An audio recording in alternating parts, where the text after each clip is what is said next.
Alright, boys. It is officially Aquarius season, so if you are new to my channel, my name is Lorraine and I love going over everything astrology, especially sun-moon combinations. So in this video, I'm going to be talking about Aquarius Sun with Sagittarius Moon. So I'm going to start off the video by talking about what a typical Aquarius sun is like, and then I will get into the moon placement and talk about how the moon probably affects certain aspects of the sun sign. So if there's certain parts of my Aquarius sun description that don't quite fit or don't really resonate with you, then hang on until you hear my description of your moon sign and how they interact with each other, and then it will probably tie together quite nicely and make a lot of sense.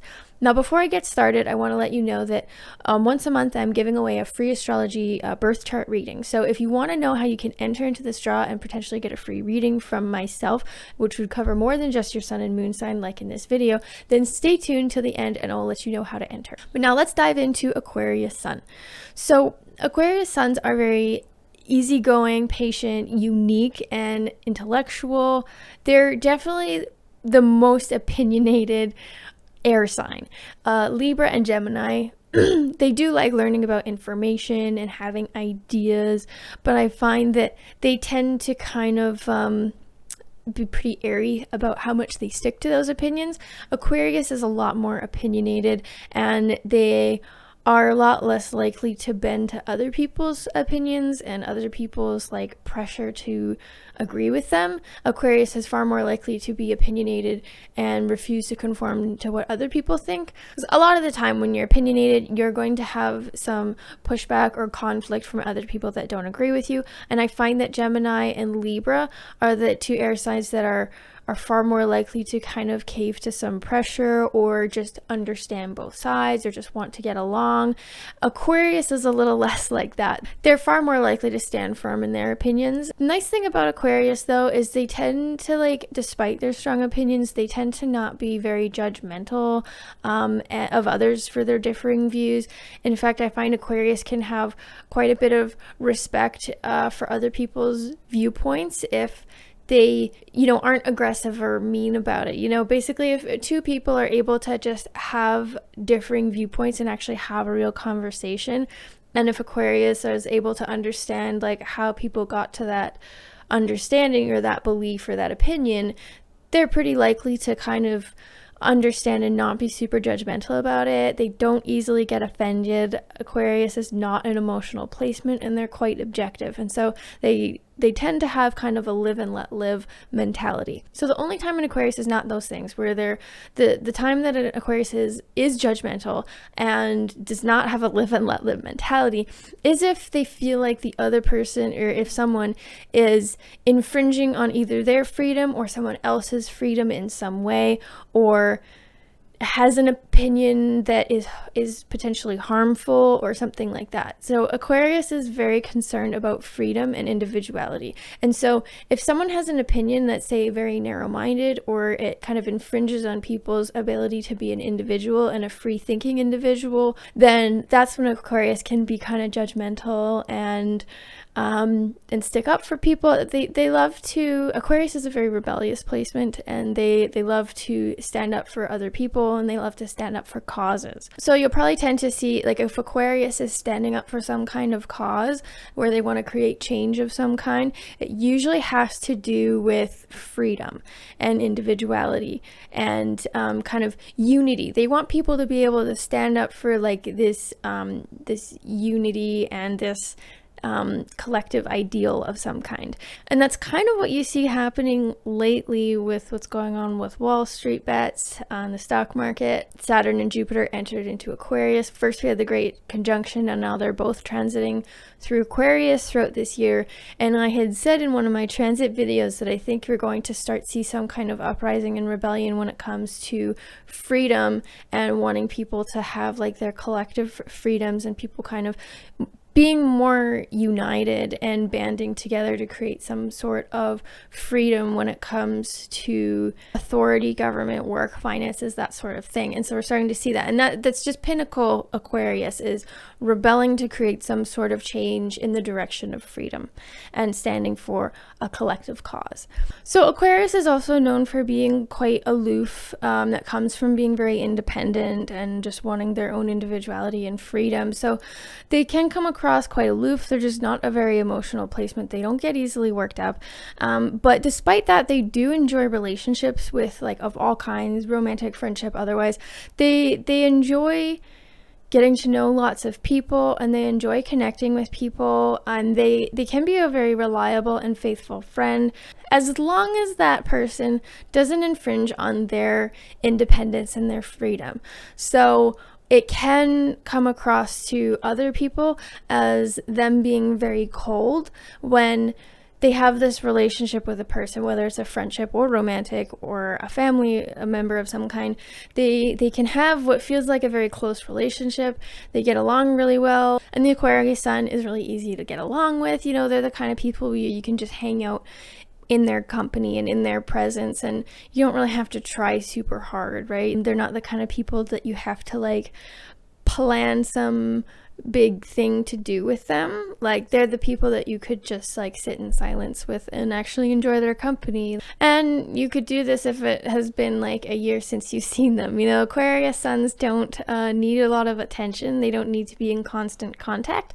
But you can pick up where you left off, even if it's been a long time since you've seen them. Now, the where Aquarius comes across as very cold and detached is because their individuality and their freedom is the most important thing to them. And so they can have a pretty good relationship with someone.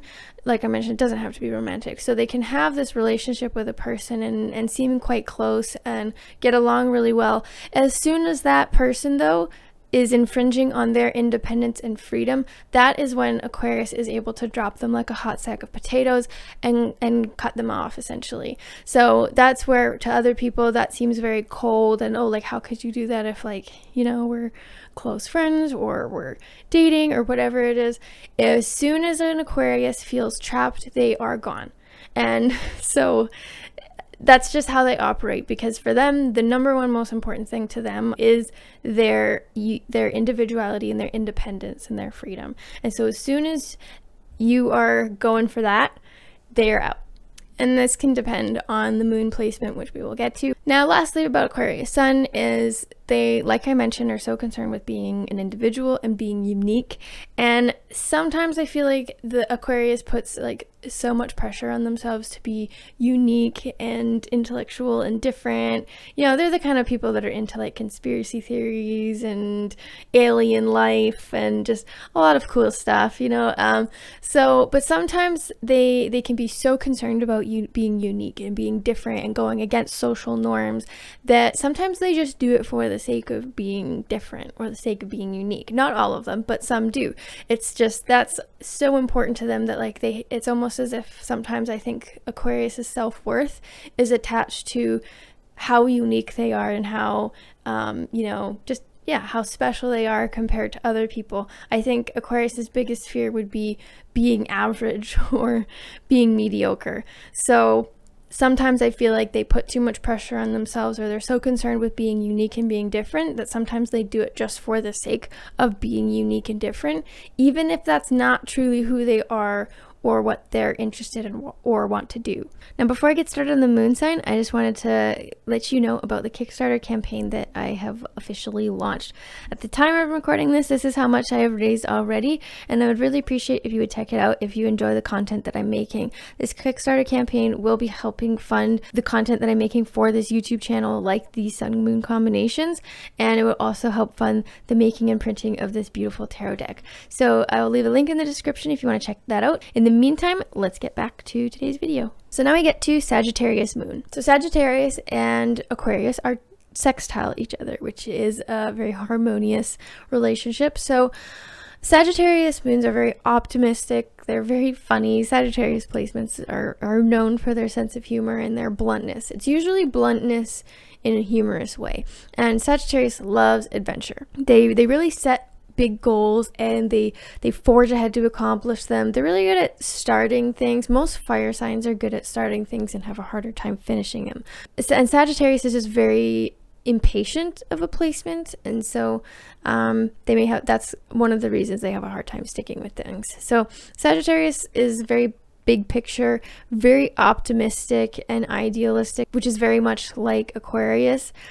They enjoy variety and they like exploring new horizons. They love things of a philosophical nature. They like to explore like big picture meaning to life. Why do things happen? That sort of thing. Very philosophical. And so that could actually go really well with the Aquarius intellectual pursuits, where it's like now their intellectual pursuits would have some sort of philosophical meaning to them.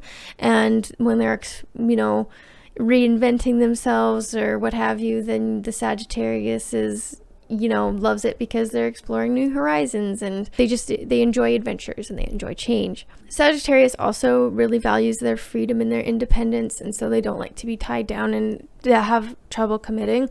So this could be a pairing that has a harder time settling down when it comes to a place or a person. It's definitely possible, it depends on other placements, but for the most part, the sun and moon would probably have a hard time forming a deep, long-lasting, committed relationship with someone, or just living in one place for years on end. Sagittarius moons are very they like to be lighthearted and have fun. Like, they kind of see the humor in everything, and that comes from being so big picture and wanting to discover like the meaning to life, that to them everything else below that bar is fair game to joke about, because they just can't take everything so seriously. So this is a pairing that is very adventurous, very optimistic and idealistic. And I'm like to be optimistic. I think it's difficult to be overly optimistic, but in this case I think that it's possible for this pairing, just because they could be like utopian and strive to create some sort of change that just is not feasible in the real world. Like, in a utopian society, like, yes, that would be amazing, but like, people are flawed and there's always going to be people with bad intentions, sort of thing. They could get lost in this utopian ideal society, or this ideal adventure, or whatever it may be, their goals, their pursuits. Their rebellion to create change and unity could just be so like utopian that if they do manage to create this change, it just doesn't work, because not everyone is optimistic as them. There's a reason we talk about a utopian society versus reality. Sometimes maybe they could just get caught up in it not really being possible in like real life, if that makes sense. They may have a hard time being practical and approaching things in a practical way, and having practical plans. This isn't a pairing that is really at odds. In fact, I feel like it accentuates some of the more prominent traits of each one, and so that's like good in the sense that a pairing isn't working against each other, but then you also don't really have anything balancing out certain traits. So that is all I have planned for today's video. Thank you for watching all of the way through. As promised, I wanted to let you know how you could enter to win the free birth chart reading. So all you have to do is subscribe to my channel and then comment below the video letting me know that you have done so. When you've done those two things, both of those, then you will be entered to win a free birth chart reading from myself, and then I will announce the winner at the end of the month. I'll release a video on the last day of each month, and that's how you'll be able to watch to find out if you've won. So stay tuned for that, and good luck. And if you're feeling generous, you could give this video a like and potentially check out my Kickstarter campaign. That is all for now. Thank you for watching, and stay tuned for more. I hope to see you again. Take care.